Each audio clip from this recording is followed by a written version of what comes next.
everybody. So I have the very highly coveted right prior to lunch spot. So I will do my very best to get us through this while giving this important topic the time that it deserves. So my name is Elle. I'm a current medical student at Columbia and former research coordinator with Dr. Eichler's team in Mass General. So today I'm going to be talking to you a little bit about previous research that's been done with women with ALD, as well as some current and upcoming trials. And by doing so, we hope to overview the different symptoms that women with ALD experience, different management strategies that are employed, and then the general unmet need in the community. Shockingly, I have no disclosures. I don't even have a slide. That's how few disclosures I have. So I want to start off with the timeline here, looking at an overview of the larger studies that have involved women with ALD. So for about 40 years now, we've known that women with ALD have symptoms, but it's been in the past 10 years or so that we've really realized exactly how prevalent these symptoms are. And so in more recent years, we've come to realize not only how many women have symptoms, but also that the prevalence of these symptoms tends to increase with age. So looking at a study that was done by the Amsterdam team in 2014, generally looking at the degree of symptom burden in women with ALD over age, we find that women under the age of 40 had around 18% of them had symptoms, and that percentage rises to around 81% when women are older than the age of 40. And so symptoms that women experience go beyond just issues with neurological symptoms or issues with walking difficulties. This important study that was led by Camille Kaur and Pablo Gomery at Mass General looked at the prevalence of urinary and bowel symptoms in patients with ALD. And so the study generally found that symptom prevalence was relatively similar between women and men with ALD, the difference being that women tended to have symptom onset on average about 10 years later than men. That being said, around 85% of women in this cohort had at least one urinary or bowel symptom, and the most common of these were urinary urgency, fecal urgency, and urinary incontinence. So it's important to not only just grade the general prevalence of these symptoms, but the impact that they have on patients' quality of life. So in looking at quality of life impact, around a third of patients that were interviewed reported that their urinary and bowel symptoms had a moderate to severe negative impact on their quality of life. And then that point is kind of elaborated upon when we ask the question of the amount of time that takes place between someone's initial sensation of fecal or urinary urgency and then the point at which incontinence becomes inevitable. And in both cases, this is around 3 to 4 minutes. And so it's important to also consider that when you consider that patients with ALD that also have issues with balance and gait, these issues with bowel and bladder can kind of be exaggerated, have a larger impact than you might consider if they were experienced on their own. Another important area that we've been looking into is different movement disorders. So this has been studied via a review of existing research in the literature, retrospective chart reviews, as well as prospective evaluations with our movement disorder experts at Mass General. And so it was found that women more frequently have movement disorders that are independent of demyelinating brain disease. So they still have issues with movement, but it's without the brain lesions that we see in men. And so this is a subject that we are still learning about. The most common symptom that we found in women was ataxia, followed by tremors, like uncontrollable shaking of hands and arms, cervical dystonia, which means involuntary tilting of the head and neck, and then issues with speech. And so looking at these symptoms related to movement brings us to restless leg syndrome, which is a new focus of the Mass General team in recent years. So restless leg has 4 diagnostic criteria that conveniently make the acronym URGE. It largely boils down to uncontrollable leg sensations that can present in a variety of different ways. Some women report that it feels like an electric current through your legs, it feels like itching, aching.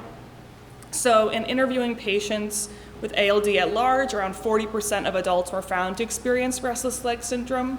And then breaking that down by sex, you find that 48% of female patients experience restless leg compared to only 27% of men. So the burden is a bit disproportionate in that way. This led to a recently published study by my team that was spearheaded by Natalie Grant in collaboration with Lisbeth De La Rosa and Yetta Lee. So their team was doing a retrospective chart review looking back at the medical records of women with ALD that are seen in our Mass General leukodystrophy clinic. the goal of which being to assess disease burden specifically through age at the onset of different symptoms, the different strategies that they employed to control their symptoms, and then their general disease experience. So this was done analyzing the medical records of all 89 female patients that were seen in our clinic, as well as prospective interviews with a subset of this population. And the median age of women in this study was 50 years old. So looking at the general deficits that these women reported, around 90% of women reported having at least one neurological symptom. So breaking that down a little bit more specifically, the most common was some degree of pain or discomfort, urinary symptoms, or difficulties with walking and balance. And then looking at how these women appear on neurological exam, the most common abnormality found is impaired sensation, followed by abnormal reflexes. And so looking at, again, these symptoms and how they change with age, we find that all the symptoms that were studied, the prevalence of which increased between comparing women under the age of 40 to women over the age of 40.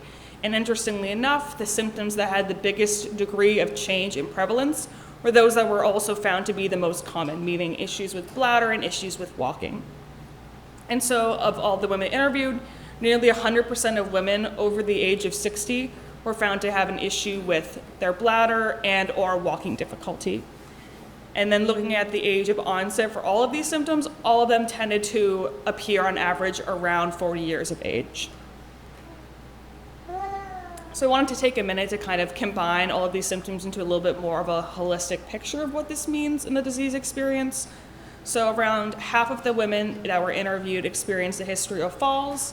And then this is also in the context of considering how women with ALD are at risk for issues with balance or walking difficulties. And then these falls place them at additional risk for fractures or different injuries like sprains, dislocations. And interestingly enough, the group also found that around 32% of women had some difficulties with lower bone density, which places them at greater risk for fractures from these falls. Additionally, around 60% of women reported having issues with sleep, and around a similar percentage related to having issues with depression and anxiety. And so these symptoms are kind of unique in the way that they're interrelated, in the sense that if you're having difficulty having pain, restless leg, that can make it harder to fall asleep. If you're having stress because of your symptoms, that can make you predisposed to depression and anxiety. Additionally, women reported having anxiety or depression that's related to or exacerbated by either diagnosis or disease of a loved one, can add to the experience in that way. And then a general gap in this area that we're hoping to look into further in the future is exactly how these symptoms affect quality of life and if some contribute more than others. So once we've kind of characterized the different symptoms that women experience, we wanted to assess the different management strategies that women employ to deal with these symptoms. So the most common being pain medications. Around 2/3 of women reported using some form of pain medications. And then looking beyond just medications that were used, we have women that reported using surgical intervention for complications, people that received steroid injections for pain management, Botox for spasticity, and around 1/3 of women reported using a walking aid to assist in walking. And so a gap in this area is looking into the actual effectiveness of these intervention methods. So far we've kind of been able to characterize which are the most common, but we haven't really been able to assess yet how well they work. That being said, we've talked just from virtue of talking to different women, we know that the effectiveness of these strategies tends to vary. It's not really one size fits all. Some medications, come with side effects. So you kind of have to weigh risk benefit with how well it addresses symptoms. And then speaking to some women, for example, that reported that after receiving Botox for spasticity, it actually made their spasticity worse. So the more research that we do in this area, I think it's going to be important in terms of how we advise women to manage their symptoms best. So back to the topic of disease onset. The group did a bit of research on the time of symptom onset and how that aligns with diagnostic details. So this graph on the bottom axis, we're looking at general increase in age, and then up and down is looking at the percentage of the population that has symptoms. So In general, you can see that for both men and women, the older a patient gets, the more likely they are to have symptoms. The blue line being for men and the red line being for women. And so what we do notice, though, like the degree of gap between the two, is that women tend to have symptoms on average around 10 years later than men, with symptom onset on average being around 28 years of age in men and 37 in women. And then an additional area of challenge in this community is the high degree of misdiagnosis. Again, kind of preaching to the choir in this sense. I know this speak to a lot of people's experiences. We just wanted to highlight specifically how this high degree of misdiagnosis is particularly common in women. Women have reported a lot of different delays in receiving diagnosis, and around 17% received a misdiagnosis before being diagnosed with ALD, the most common of which were MS or hereditary spastic paraplegia. And so we asked both women and men what exactly led to their diagnosis, namely whether that was the different symptoms that they presented with or if they were diagnosed after a family member was diagnosed.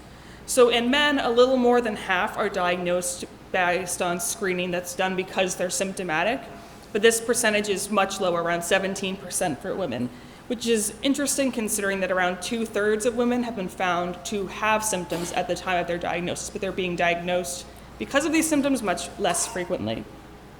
Instead, around 84% of women are diagnosed because a male family member was diagnosed with ALD, and then they were screened as a result of that. And so we want to acknowledge that men may be diagnosed based on symptoms at a higher rate because of high degrees of adrenal insufficiency, but still this kind of addresses a lack of understanding of female symptoms in providers. And so looking into this question, we're hoping that in the future, a gap that's going to be addressed is just the general barriers to diagnoses. We know that the kind of diagnostic odyssey related to genetic testing can be very burdensome, dealing with issues with insurance and delays to getting results. And then people in general just relate to a lack of experts in the field, a lack of providers with an understanding of ALD. So it's another barrier that we hope to study more in the future. And then in general, these kind of barriers that people face are harder to assess retrospectively when you're asking people about their past experiences. So the team plans to kind of assess this more prospectively as patients are going through the diagnostic process. So in terms of our data that was derived from a subset of women that agreed to undergo specific interviews about their disease experience, around 90% of that subset reported experiencing barriers to sufficient care. So some of these being just general knowledge gaps, scarcity of specialists aware of ALD, lack of resources, financial barriers, list goes on and on. The most common of which being a lack of providers with sufficient background in ALD. This was reported in around 70% of patients interviewed. Of the patients interviewed, around 86% reported that ALD negatively impacted their quality of life, and then 50% specifically said that that negative impact was severe. And so the greatest reasons for this, people reported, were having diagnosis somewhere else in the family causing stress, or their physical symptoms. About 60% of our people reported a decrease in quality of life due to symptoms. Additionally, 43% of women interviewed reported that their ALD impacted their daily activities, the most common of which being difficulties going to the bathroom, getting dressed in the morning, and bathing. So to summarize this chart review project kind of quickly, around 90% of women report having symptoms, whether it be pain, urinary symptoms, difficulty walking, or some combination of these. And that rates of anxiety, depression, and difficulty sleeping can also be high in this population. And that these symptoms that women are experiencing are severe enough that they do seek out medication and other forms of intervention to manage their symptoms. Looking at ages of onset, women tend to have symptoms that are appearing around 10 years later in age than men, but it's by no means like a milder form of the disease, as it has been called in the past. 1 in 5 women with ALD are misdiagnosed, and then they rarely are diagnosed without a male family member having been diagnosed first. And then we want to acknowledge that these numbers may be slightly skewed in the sense that we're interviewing women that we've seen in our clinic, so it's possible that rates of symptomatic patients could be inflated because people are actively seeking out care mostly because of their symptoms. But that being said, the percentage of women that are experiencing symptoms is still pretty large. So after assessing the different prevalence and severity of symptoms in the community, wanted to transition a little bit to what research is being done right now. So in general, it's no secret that there are few trials available to women with ALD. I know just from speaking to women how disempowering this can feel. So did a little bit of research. This is just data from clinicaltrials.gov in terms of any previous, current, and upcoming trials in specifically spinal cord manifestations of ALD. So this is excluding trials related to cerebral disease. So in general, there's 17 interventional studies available for AMN, 13 of those being interventional based, only one of them being specifically for women, which we'll talk about in a second, and then 3 of them being open to men and women. And then interestingly enough, my colleague gave a very similar presentation in 2022, and I think there's one study that I added since she gave this presentation 3 years ago, which is a little tough, but I think just goes to show exactly what's out there, what's being done, but at least we are moving in the right direction. And I want to acknowledge that there are limits to conducting clinical trials involving women with ALD, specifically because the disease progression is much slower. In order to gauge efficacy of a different intervention, the trial could need to last around 10 years since the symptom onset is much slower. And the disease is also very different between men and women, basically being that women are kind of going to need their own approach to the symptoms that they're managing. It's not just one size fits all. So it's not as simple as saying that just women are just carriers of the disease, but there is still an unmet need in this community that needs to be highlighted by further research. So moving on to a trial that's currently being conducted by the Mass General team. This is looking at the potential for treating restless leg in women with ALD.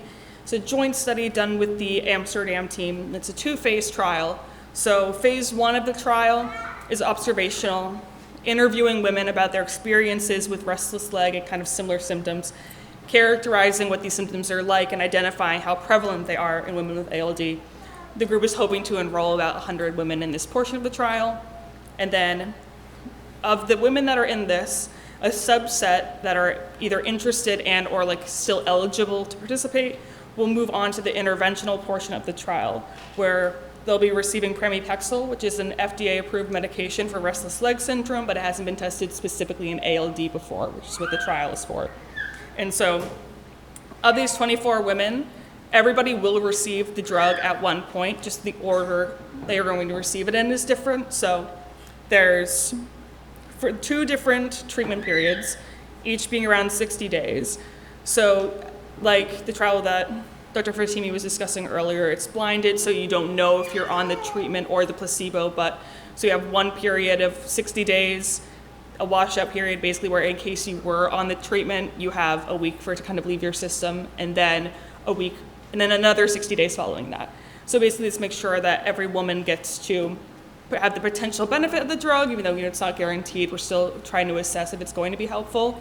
And then we're kind of, by splitting things this way, allows us to have a comparison with time. So a little bit more about phase 1 of this trial, which is the interviews that I was discussing earlier.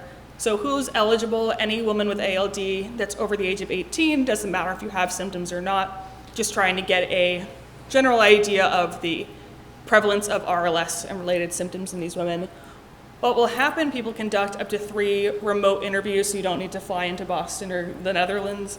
We can just do this over the phone. And it completes surveys, some of the questions which I'll go into in a little bit later, but the goal of this being trying to assess in general the prevalence of leg-related symptoms, specifically being restless leg, like I talked about earlier, neuropathy, any pain, difficulties with walking, as well as depression and anxiety related to these things. So this trial is very much still ongoing.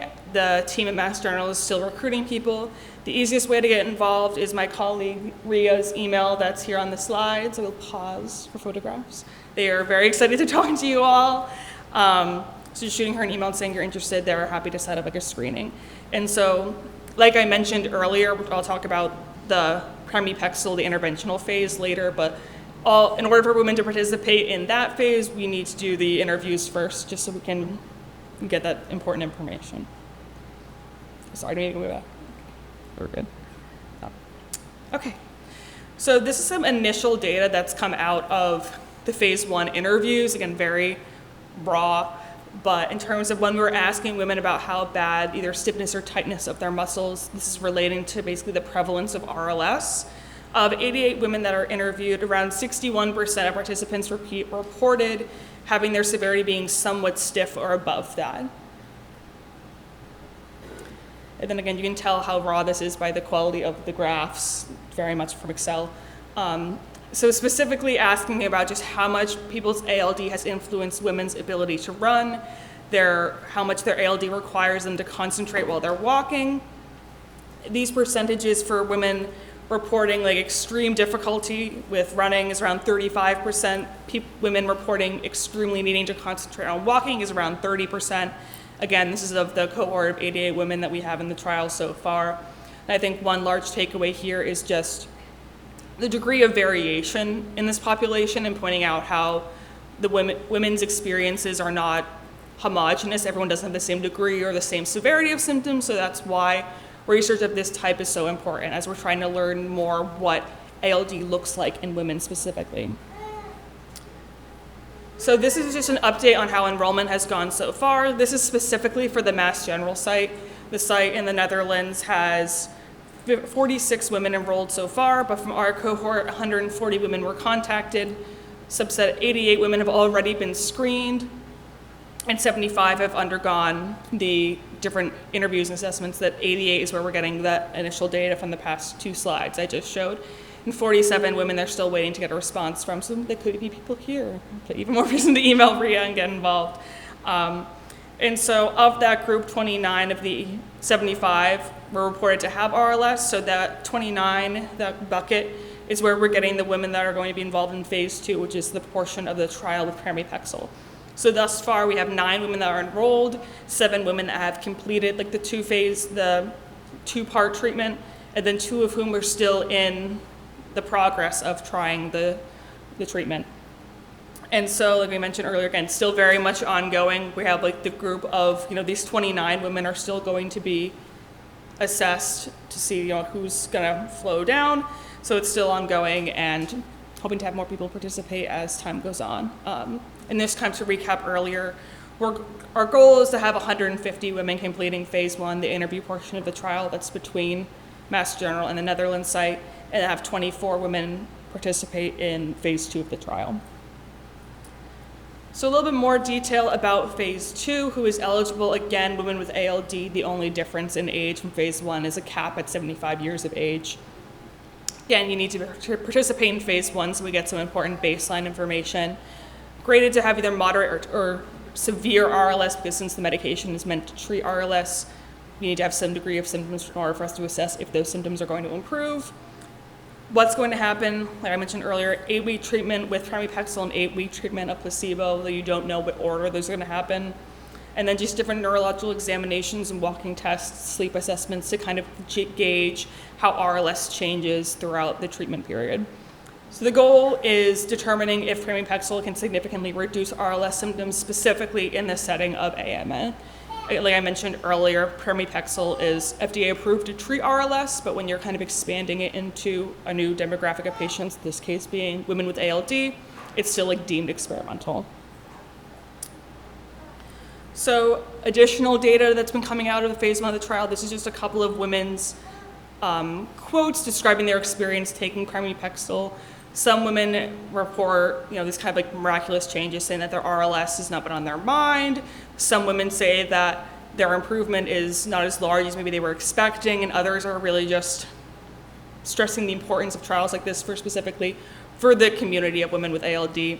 So again, just speaks to the amount of diversity in this community and how this kind of research is important just to gauge as we're deeming like how effective these medications are for women, so we can find more gaps that need more research in the future.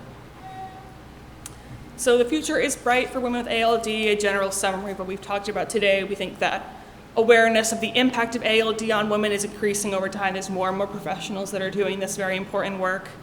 Newborn screening has a lot of potential for women. We found that through newborn screening, it makes it easier for us to identify specifically women that are asymptomatic and might not have been diagnosed otherwise. And that's very helpful in terms of getting a full picture of what it looks like for a woman to have ALD. And in our cohort alone, we have around 20 women that have been identified via newborn screening, so that number is only expected to go up over time. There's more attention being given to symptoms outside of just the basic neurological symptoms that one might expect, specifically the emotional and mental burden of ALD. We hope more work is going to be done on this in the future.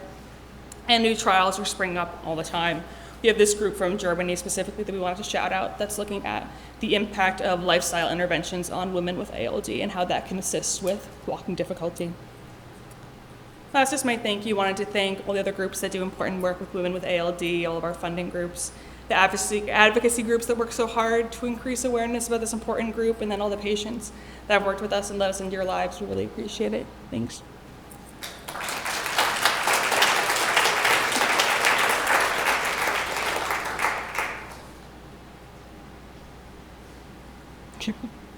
I think there is a mic. So two questions. The first is from the chat.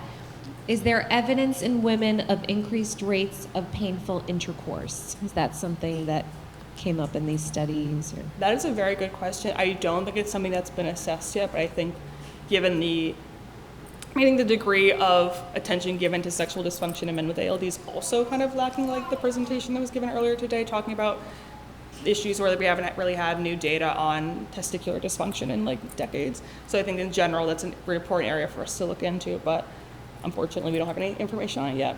Okay. And then the next question's from me. Thank you for sharing this important research. I often have trouble classifying how severe my personal symptoms are because they change seasonally. Yep. So in the summer, some days I feel great, and then I kind of dread winter. So I was just curious. It doesn't sound like it's something you're asking on the surveys, but just anecdotally, have you heard that from females? That's a good question. In terms of anecdotally, my coworkers are doing most of the interviews, so they're probably better equipped to answer that than I am. But I think, yeah, it's the difficulty of kind of qualitative interviewing when you're asking people to put a number on like the severity of their symptoms is kind of has a built-in ambiguity about it. So I think, again, it's a very important thing for us to kind of continue to look at over time, but I think it's kind of something that we're hoping to capture in terms of as we're coming up with more and more ways to kind of assess the degree of variability, maybe not even just between patients, but even just like in, to your point, a single patient's experience, that not every day is the same, I think is a really good point. Thank you.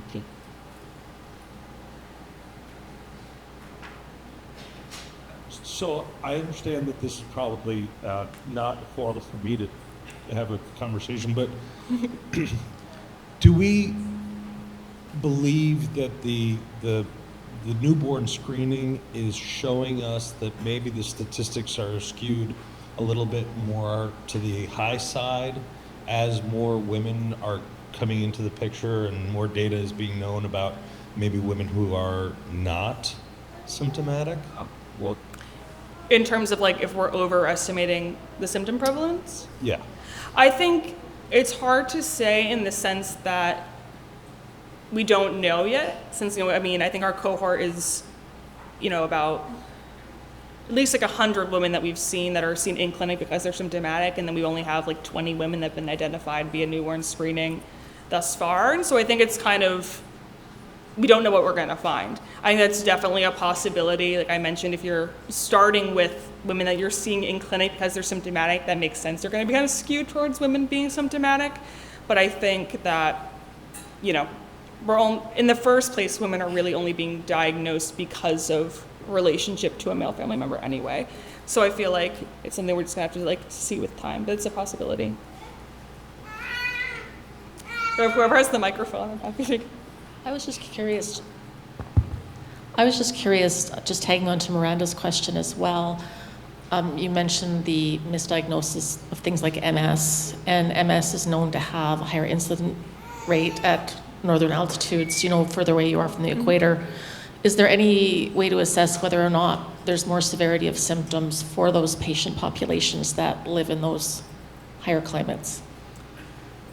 Yeah, I don't think I feel like it's not a pattern that we've anecdotally analyzed or begun to notice just looking at women that are in clinic, but I think it is, again, I feel like the answer to questions is always like, that's a great idea, we'll see. So which isn't super helpful, but again, I think over time, you never know, but as of this point, I feel like it's not something that we've really begun to investigate or begun to really have reason to think that may be an effect, but it's a good point.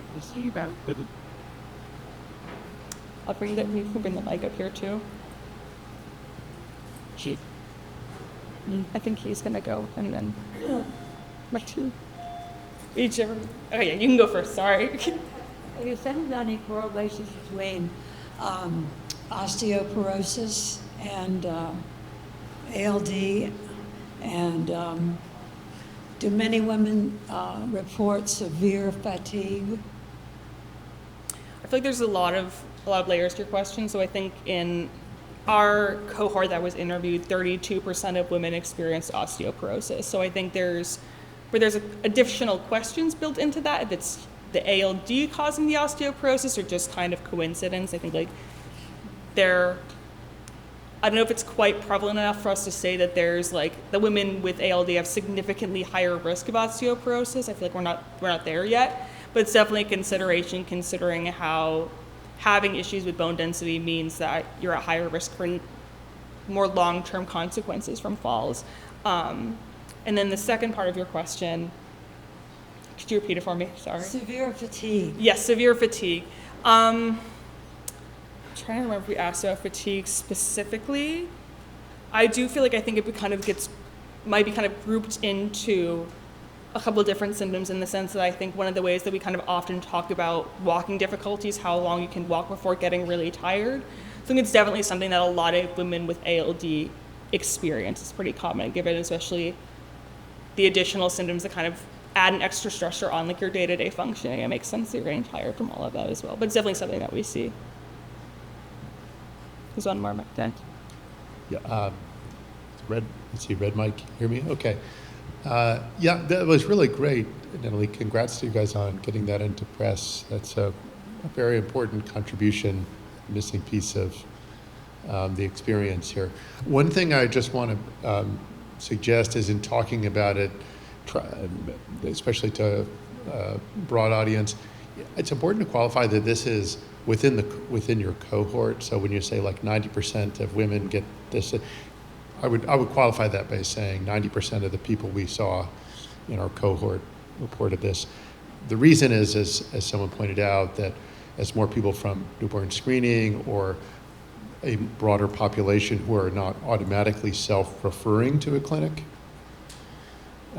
we probably will find lower rates. I'm saying that in part so all the moms here, all the women, others who might be carriers say, oh my gosh, this is my future. That is not necessarily your future, especially for your daughters. The future looks totally different than our past, and also real life looks different than a subspecialty clinic. And the people who will go to a clinic are more likely to have symptoms. I'm putting that out there just when you're presenting and talking about this. Be sure to, I would suggest qualifying it. It's just an important thing to keep in mind. But I also want to congratulate you guys. It's really terrific work. It's excellent. Very, very well done. Oh.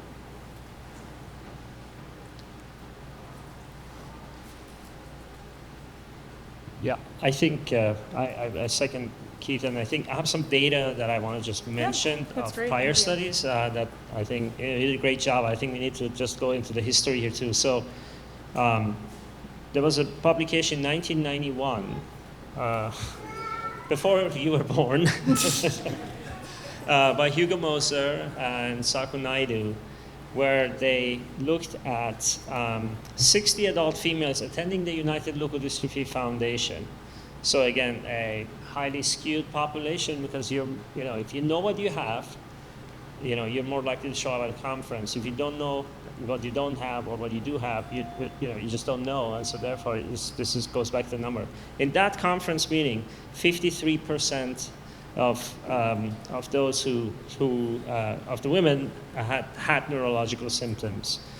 Then there was a second study in 2003 that I was first author on, where it was again a selection bias because we did take women who underwent a brain MRI, and obviously would have a reason to undergo a brain MRI.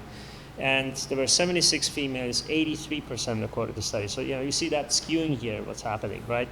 Then there was the study by Dr. Horn in 2013 that said that no woman older than 50 was neurologically intact. And that was a very small study, I think 18 females only. So again, huge selection bias. And then there's the Mark Engelen study that I don't think you referenced, did you? Maybe you did. 2014. Yeah, sorry, so that's 67%, and so that, and then your data. So I think this is the issue. Like, we have a range here, and I think the reason that is that there are selection biases for these studies. But it seems like it would be a safe bet to think that at least, somewhere around half of women will develop some level of symptoms. And I think, again, it's like a variability in terms of the severity, like you already pointed out. But Yeah, I think it speaks to kind of the theme I'm trying to convey is how much more research is needed in this area, how it's kind of, I think this slide, besides I think the study you mentioned in 2013, is like the extent of research that's really been dedicated to women with ALD up to this point.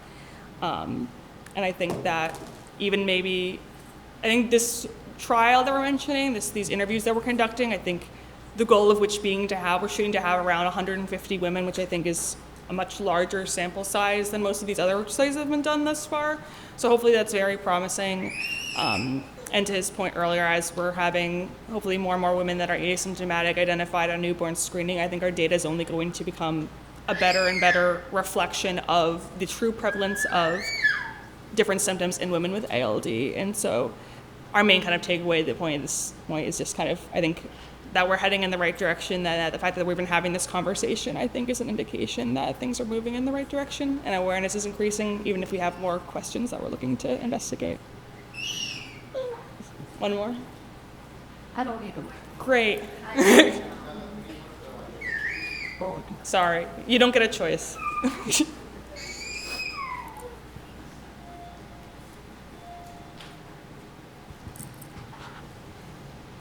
So myself and my daughter are both mothers of ALD children.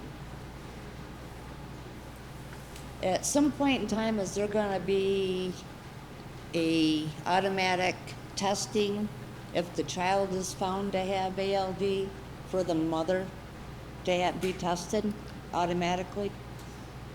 That is a good question. I mean, the way that things work genetically, if you're a woman with a son with ALD, you will very much likely be a carrier because they had to get the gene from their mother. So to that extent, some can almost be done kind of like implicitly. So I think, I don't know if there's as much, but I think women that are the mothers of daughters that are found to have ALD, or, kind of the further you get up the family tree in terms of if you're the grandmother of a grandson with ALD, then that becomes kind of, there's more question as like we get further out on the tree. I'm a mother, a grandmother. Yeah, because of like the genetics, essentially, the further steps back you get. But sorry, to your point about like streamlining this, I don't know. I think our discussions have been focusing on newborn screening. I think it's great how much progress we've made in that regard. I think our attention is still kind of trying to streamline that first.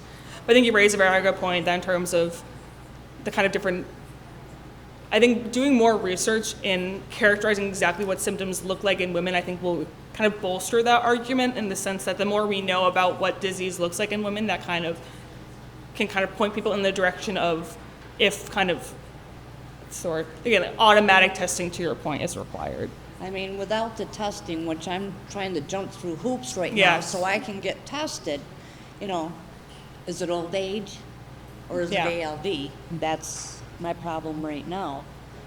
If I'm just worrying too much or there's actually something to worry about. Yep. I think, the more research we're doing, diagnostics can be very difficult for ALD patients in general. I think the more and more research we're trying to do on that, it's really hard. It feels like you're, pushing like against kind of a wall a lot of the time. So hopefully the more and more that we're looking at it and looking at the barriers people face, the more we know, the better we are employed to kind of find ways to address them. Okay. You can all get to lunch now also.